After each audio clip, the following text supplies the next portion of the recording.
وبه نستعين والصلاة والسلام على النبي الأمين محمد وآله وصحبه أجمعين أما بعد أعوذ بالله من الشيطان الرجيم بسم الله الرحمن الرحيم لن تنالوا البر حتى تنفقوا مما تحبون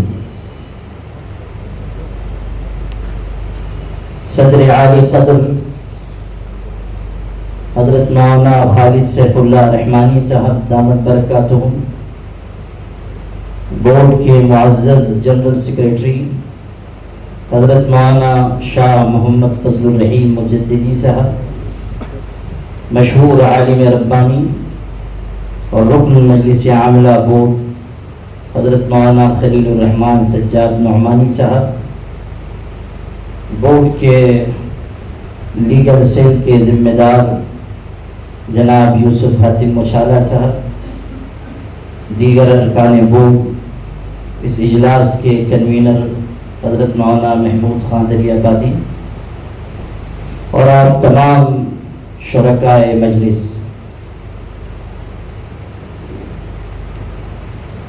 تحفظ اوقاف کے عنوان سے ہم لوگ یہاں جمع ہوئے ہیں۔ وقف کی اہمیت پر، وقف کی شرعی اور قانونی حیثیت پر یہاں گفتگو ہوئی ہے اور آگے ہمارے اکابرین گفتگو فرمائیں گے، لیکن بنیادی طریقے پر اوقاف کے ساتھ ساتھ اس وقت جو مسئلہ ہم سب کے لیے نہایت تکلیف دہ، صبر آزما، رنج و غم میں مبتلا کرنے والا ہے، وہ حضرت محمد مصطفیٰ صلی اللہ علیہ وسلم کی شان میں گستاخی کا ہے۔ اور یہ بات ہمارے اور آپ کے ذہن میں رہنی چاہیے کہ مسلم پرسن اللہ سے جڑا ہوا کوئی بھی مسئلہ ہو، اس کی اہمیت اپنی جگہ، لیکن شان رسالت کا معاملہ سب سے زیادہ اہمیت اور عظمت کا ہے۔ اور اس اجلاس کے ذریعے یہ پیغام جانا چاہیے کہ غلط اور بیمار ذہنیت رکھنے والے لوگ تمام عالم کے لیے رحمت بن کر تشریف لانے والے حضرت محمد مصطفیٰ صلی اللہ علیہ وسلم کی شان اقدس میں جس طرح گستاخی کر رہے ہیں وہ ناقابل برداشت ہے، اور حکومت جس طرح ایسے لوگوں کی پشت پناہی کر رہی ہے وہ ساری دنیا میں ہماری جمہوریت پر کلنک لگانے والا ایک عمل ہے۔ حکومت پر یہ بات واضح رہنی چاہیے کہ مسلمان جان و مال اور عزت و آبرو کی قربانی تو دے سکتا ہے، لیکن شان رسالت میں گستاخی اس کے لیے ناقابل برداشت ہے۔ اور آپ سب کی تائید کے ساتھ یہ بات میں کہنا چاہتا ہوں اور علی الاعلان کہنا چاہتا ہوں کہ اگر مولانا محمود دریابادی یہ کہہ رہے ہیں تو وہ ہم سب کے دل کی ترجمانی ہے کہ حضرت محمد صلی اللہ علیہ وسلم کی ذات اقدس سے جڑے ہوئے معاملات ہمارے لیے ایسے جذباتی ہیں کہ ایک مسلمان اس سلسلے میں اپنی جان دے بھی سکتا ہے اور جان لے بھی سکتا ہے۔ اس لیے جو صورتحال بنائی جا رہی ہے اور ہماری اس ریاست میں جس طرح اس چیز کو سامنے لایا گیا، اگرچہ کہ اس کے سیاسی مقاصد ہیں، لیکن اس کے باوجود چونکہ یہ معاملہ ہمارے لیے نہایت جذباتیت اور حساسیت کا ہے، اس لیے شروع میں یہ چند کلمات میں نے آپ سے عرض کیے ہیں اور ایک بات یہاں عرض کرتا چلوں کہ اوقاف کی حفاظت ہو یا توہین رسالت کا معاملہ ہو یا دیگر معاملات و مسائل ہوں، اس بات کو ہمیشہ ذہن میں رکھیے کہ اپنے حقوق کے حصول کے لیے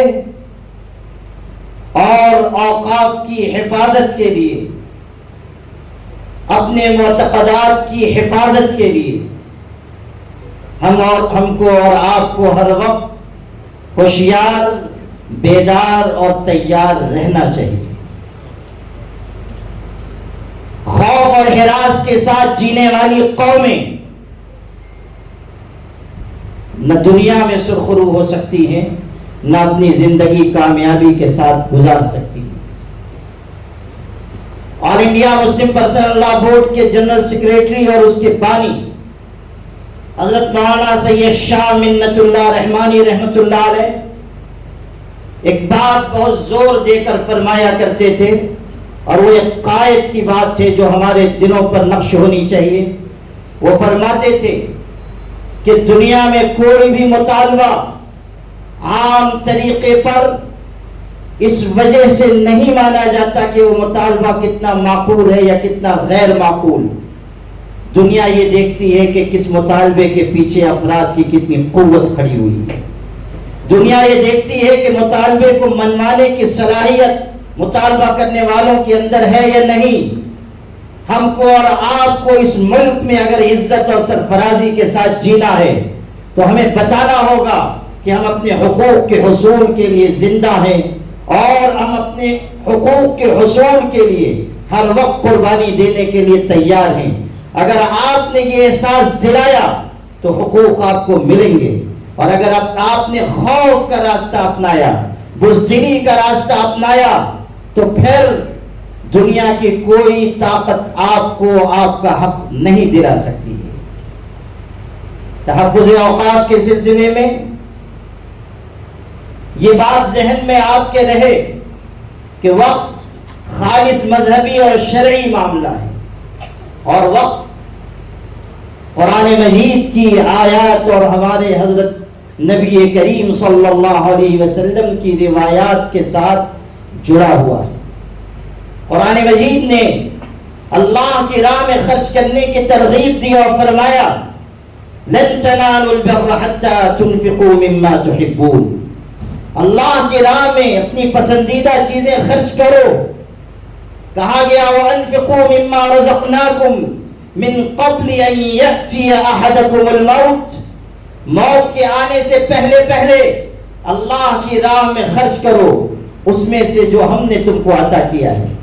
اشارہ کر دیا گیا کہ مال تمہارا نہیں، دولت تمہاری نہیں، عزت اور شہرت تمہاری نہیں، جو کچھ تمہارے پاس ہے وہ اللہ کا دیا ہوا عطیہ ہے، اللہ کا احسان ہے اور اس کا انعام ہے۔ اللہ نے جو تمہیں دیا ہے اس میں سے اللہ کی راہ میں خرچ کرو۔ مسلمانوں نے اللہ کی راہ میں خرچ کیا اور رضا الہی کے لیے خرچ کیا۔ یہ جو وقف جائیدادیں ملک کے طول و عرض میں بکھری ہوئی ہیں، وہ انفاق فی سبیل اللہ کے جذبے کا اظہار ہے، اور وہ اس بات کی علامت ہے کہ مسلمان اللہ اور اس کے پاک پیغمبر کے ارشادات پر کس طرح عمل کرتے ہیں۔ بعض لوگ کہتے ہیں کچھ تنظیموں کا نام لے کر، اور صاف کہنے میں کیا حرج، بعض لوگ کہتے ہیں کہ مسلمانوں کو سیکھنا چاہیے کہ RSS کے لوگ کس طرح خرچ کرتے ہیں اور اپنے مشن کے لیے کس طرح اپنی دولت دیتے ہیں۔ میں ان سے یہ کہتا ہوں کہ آپ کو اس طرح کی مثال دینے کی کوئی ضرورت نہیں، اس لیے کہ اس گئے گزرے دور میں بھی مسلمان جس جذبے اور کشادگی کے ساتھ خرچ کرتے ہیں، دنیا کی کوئی قوم ان کا مقابلہ نہیں کر سکتی۔ دنیا میں کسی خطے میں بسنے والے اس جذبے کے ساتھ اللہ کی راہ میں خرچ نہیں کرتے جس جذبے کے ساتھ، جس مقدار میں مسلمان خرچ کرتے ہیں اور خرچ کرتے چلے آ رہے ہیں۔ ہمیں کسی کی مثال دینے کی ضرورت نہیں، ہماری مثال دوسروں کے سامنے پیش کیجئے کہ ایک غریب مسلمان کرائے کے گھر میں رہ رہا ہے مگر اپنی رقم سے اللہ کی مسجد بنا کر دے رہا ہے۔ یہ جذبہ مسلمانوں کا کل بھی تھا اور آج بھی ہے۔ ساقی یدم نام کی مسجد ترکی میں آج ہے، لوگ جاتے ہیں اور دیکھتے ہیں۔ تاریخ اس کی یہ ہے کہ ایک شخص کے دل میں یہ جذبہ ہوا، میں اللہ کا گھر بناؤں گا، لیکن غریب آدمی، مزدور آدمی، اس کے پاس پیسے نہیں، اس نے سوچا کہ میں تھوڑے تھوڑے پیسے جمع کروں گا لیکن مسجد بناؤں گا۔ اور ترتیب اس نے یہ بنائی کہ جب دل میں کسی اچھی چیز کے کھانے کی تمنا پیدا ہوتی تھی تو اتنی رقم وہ ایک جگہ رکھ دیتا تھا اور اپنے آپ سے یہ کہتا تھا گویا کہ میں نے کھا لیا۔ ساقی یدم یہ ترکی زبان کا جملہ ہے، اس کا مطلب یہ ہے گویا کہ میں نے کھا لیا۔ جوانی سے لے کے بڑھاپے تک وہ پیسے جمع کرتا رہا اور پھر اس نے مسجد بنائی۔ لوگوں کو جب اس کے ایثار و قربانی کا علم ہوا تو لوگوں نے اس مسجد کا نام رکھا ساقی یدم، گویا کہ میں نے کھا لیا۔ وہ مسجد آج بھی قائم رہتے ہوئے اس بات کے اظہار کے لیے کافی ہے کہ ایک مسلمان اپنا پیٹ کاٹ کر خانہ خدا کی تعمیر کرتا ہے۔ یہ ایثار و قربانی کا جذبہ، یہ انفاق کا جذبہ، یہ سخاوت مسلمانوں میں، اہل ایمان میں ہے۔ وقت کی جائیدادیں ہمارے باپ دادا کے اسی جذبہ سخاوت، جذبہ انفاق فی سبیل اللہ کی علامتیں ہیں، اور ہمارے باپ دادا نے اپنے حق حلال کی گاڑے پسینے کی کمائی اللہ کی راہ میں دی ہے، اور وہ دی ہوئی چیزیں اللہ کی ملکیت ہے اور ہمارے ہاتھوں میں امانت ہے۔ ہمیں یہ فیصلہ کرنا ہوگا کہ ان امانتوں کو ہم کسی بھی قیمت پر ضائع نہیں ہونے دیں گے انشاءاللہ۔ یہ ہماری ذمہ داری ہے کہ ہم امانت کی حفاظت کے لیے آگے آئیں۔ یہ ہماری ذمہ داری ہے کہ اللہ کی ملکیت جو چیز ہو چکی ہم اس کے لیے آواز اٹھائیں۔ اور یہاں ٹھہر کر یہ بات سن لیجیے کہ وقف جائیدادیں واقف کی ملکیت نہیں ہوتی۔ جب کسی نے کوئی جائیداد اللہ کی راہ میں دے دی وہ اس کی ملکیت سے نکل کر اللہ کی ملکیت میں چلی گئی۔ اگر حکومت ان جائیدادوں پر بری نگاہ ڈال رہی ہے جو اللہ کی ملکیت ہیں، جن میں مسجدیں بھی ہیں، تو یہ یاد کر لیجئے کہ فرعون کو بہت موقع دیا گیا، بہت چھوٹ دی گئی، بہت مہلت دی گئی، لیکن جب اس کے ظلم کا ہاتھ مسجدوں تک پہنچا اور موسیٰ علیہ السلام کو یہ کہنا پڑا کہ اجعلوا بیوتکم قبلۃ واقیموا الصلاۃ، اپنے گھروں کو مسجد بناؤ اور وہاں نماز پڑھو، اس لیے کہ مسجدوں میں نماز سے روک دیا گیا، تو اس کے بعد اللہ کی دی ہوئی مہلت ختم کر دی گئی اور اللہ نے یہ بتا دیا کہ اگر تمہارا دست تعدی میرے گھر تک پہنچے گا تو میری غیرت کے خلاف ہوگا، اور پھر کہاں سے تم سے انتقام لیا جائے گا تمہیں اس کا کوئی اندازہ نہیں۔ فرعون بھی مٹا، فرعونیت بھی مٹی، نمرود مٹا، نمرودیت مٹی۔ جا غور غریبہ پہ نظر ڈال بعبرت، کھل جائے گی تجھ پر تیری دنیا کی حقیقت۔ عبرت کے لیے ڈھونڈ کسی شاہ کی تربت، پوچھ کہاں ہے وہ تیری شان حقیقت، پوچھ کہاں ہے وہ تیری شان حکومت۔ کل تک جو بھرا تھا وہ غرور آج کہاں ہے، بولے کاسے سر تیرا تاج کہاں ہے، بولے کاسے سر تیرا تاج کہاں ہے۔ نمرود ہو، فرعون ہو، بڑے سے بڑا ظالم ہو، بالآخر اس کے لیے زوال ہے۔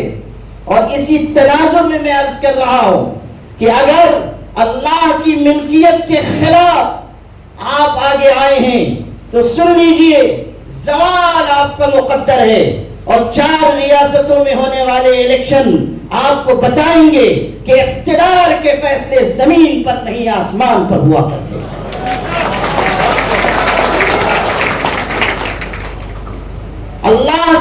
اللہ تعالیٰ کی ڈھیلی چھوڑی گئی رسی واپس کھینچی جائے گی۔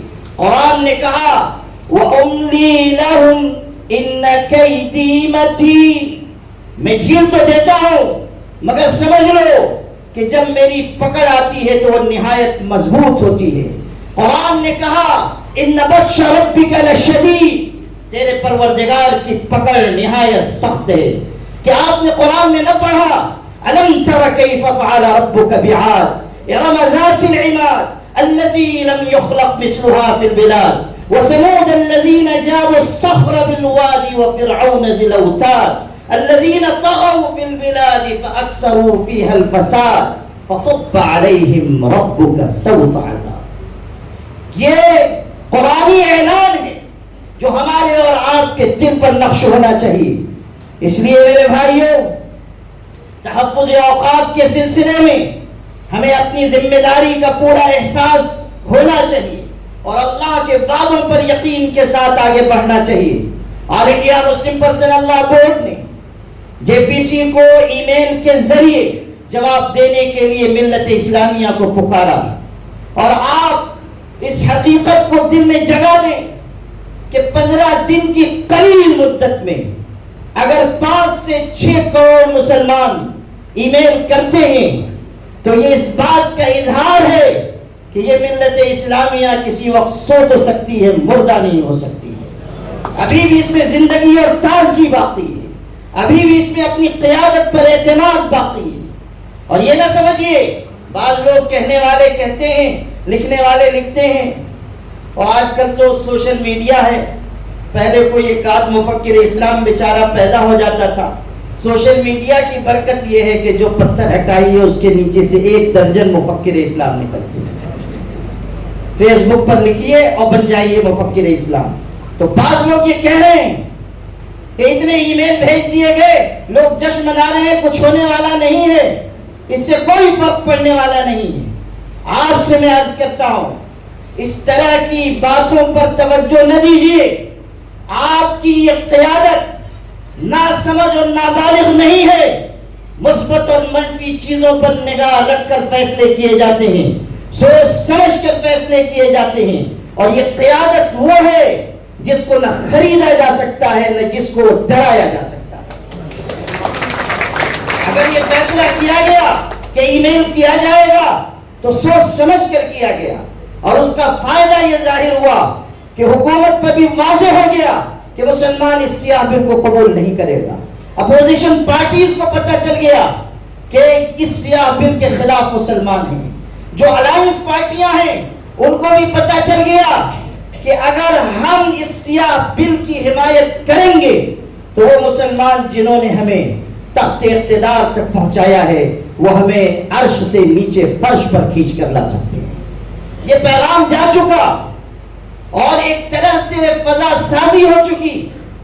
اب اگر کسی تحریک کی ضرورت پڑے گی تو سارا مسئلہ مسلمانوں کے ذہن میں موجود ہے. اس لیے یہ خیال نہ کیجئے کہ ای میل کا کوئی فائدہ نہیں ہوا.